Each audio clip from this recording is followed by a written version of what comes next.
You are bringing us to the brink of nuclear war. You have got, those billions could be used for a lot of good things here in the U.S. Guys, have I told you that the Democrat Party is falling apart, that they are utterly failing this country? Okay, they're being rejected heavily by the voters. Okay, we're about to see a red wave. But one thing that I have not talked about enough is the fact that the progressive wing of the Democrat Party is falling apart as well, specifically when it comes to their superstars in Congress. You know, the squad. It seems like nowadays there's a whole lot of backlash against the squad. Like, for example, when AOC got heckled for not doing her job as a progressive and voting against more funding for the war in Ukraine, just going along to get along with the Democrat Party. Or you guys remember when Ilhan Omar got absolutely booed off a stage by her own people, right? Her own Somali people during a concert.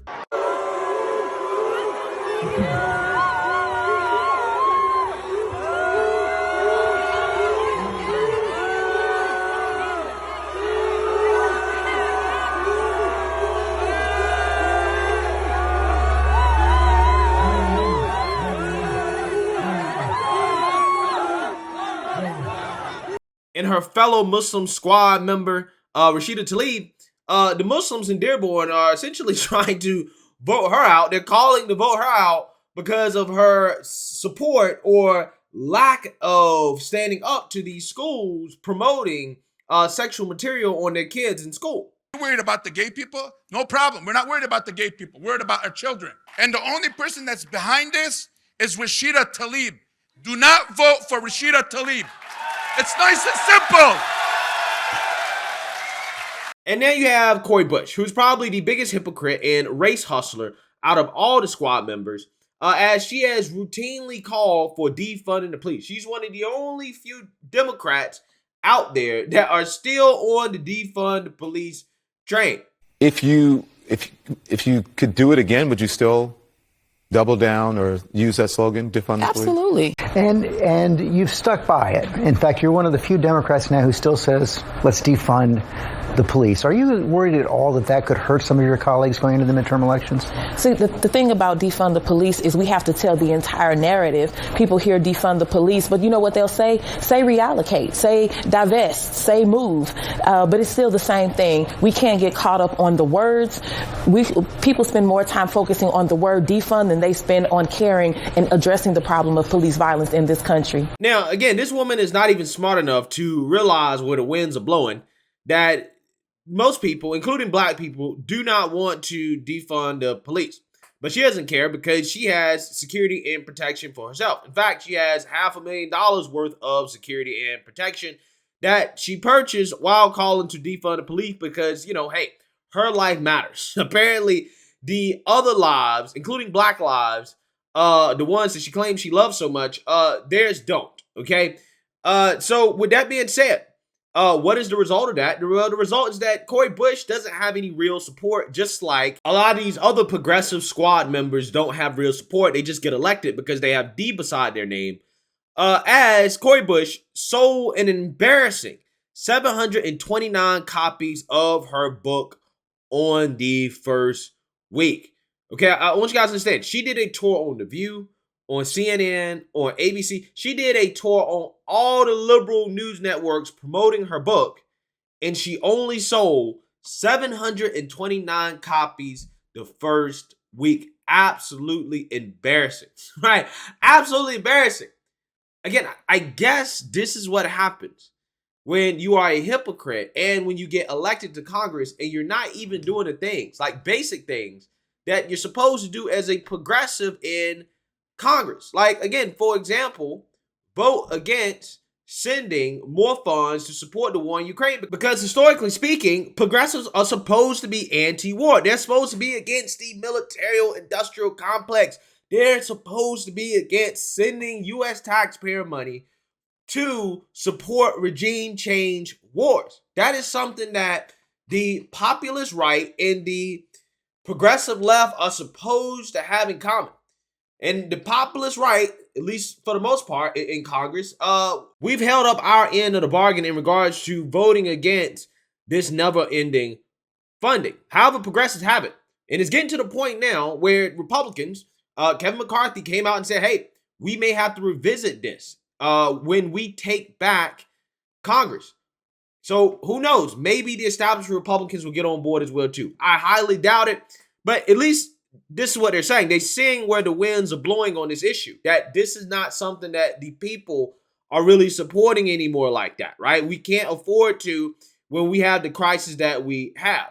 And don't get it twisted. Best of luck to Ukraine. Best of luck to them. Okay, I hope that everything works out well for them. But at some point, unfortunately, when it comes to the funding, the taxpayer dollars being sent over there, we got to have a conversation, a serious conversation. Because if we're going to be funding this war, okay, we're going to be helping you out, we also need to be using diplomacy. We need to be working towards peace at the same time because we are making a sacrifice, okay, when it comes to gas prices. Again, it's not all Putin's fault, obviously, but yes, there is some increase in fuel prices, energy prices because of what is going on with the war in Ukraine. So I'm just saying, people are paying the price because of this war, and we have to be working towards peace. We must be trying to use some type of diplomacy, which is what Trump advocated for, and everybody who doesn't want us to go into a nuclear war over Ukraine has advocated for since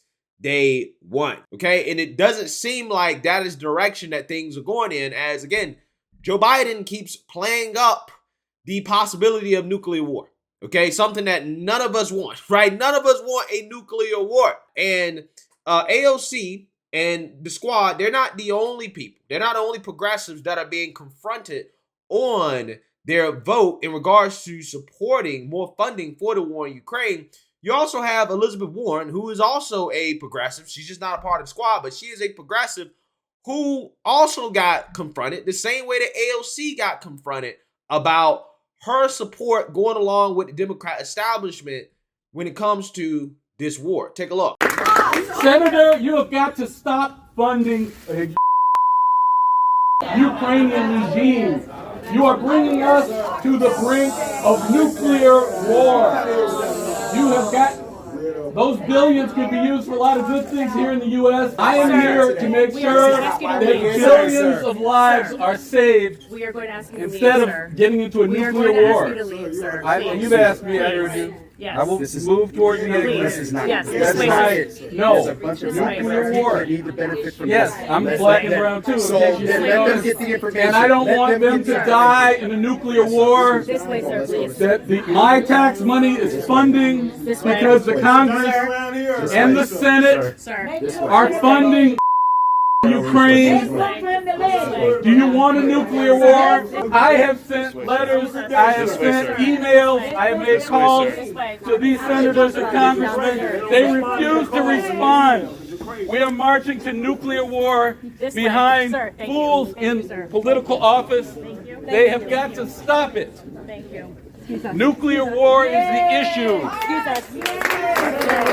Nuclear war. None of Consideration. this matters. None of this matters if there's a nuclear war and we all die. In 2018, it was illegal.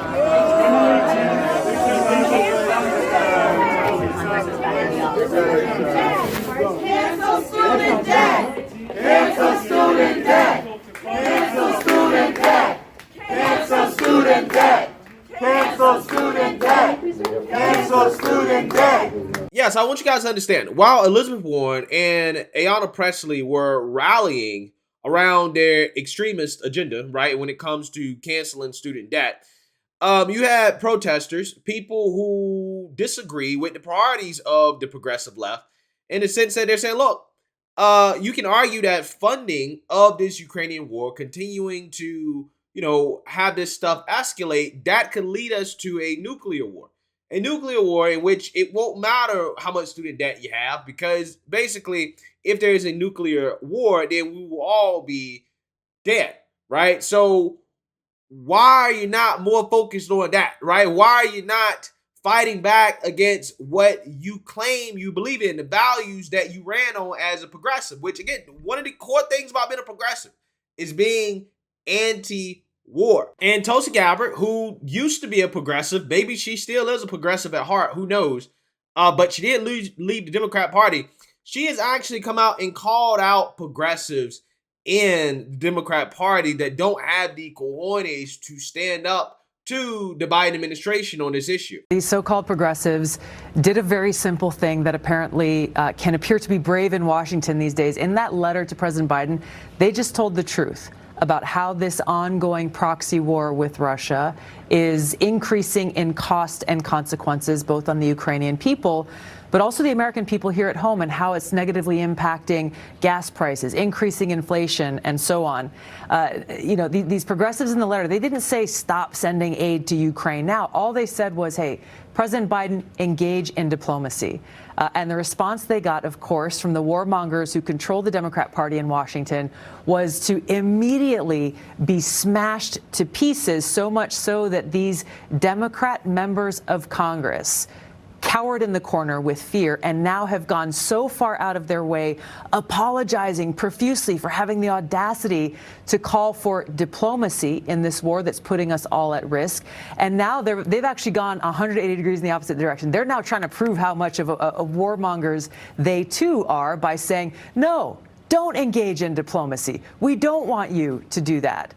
This is exactly, Tucker, one of the main reasons I left the Democrat Party. They are completely controlled by these warmongers in Washington. They don't really care about the Ukrainian people. Otherwise, they would have engaged in diplomacy many, many months ago. They don't really care about the American people who are struggling just to make ends meet, struggling with inflation, struggling with increasing costs of just about everything. And it just shows who they are subservient to, the military-industrial complex and the war hawks in the Democrat Party and the mainstream media. I mean, it's why they basically kicked you out of the party, because you said, well, maybe we shouldn't bomb all the Christians in Syria. Maybe there's another way. No, this is their red line. It's war. Why is that? And did you know that when you went into Congress? No, the Democrats that I saw, the Democrats leaders that I saw were people who took a stand for peace, who people like my former boss, Senator Akaka from Hawaii. He had served during World War II. He understood the cost of war.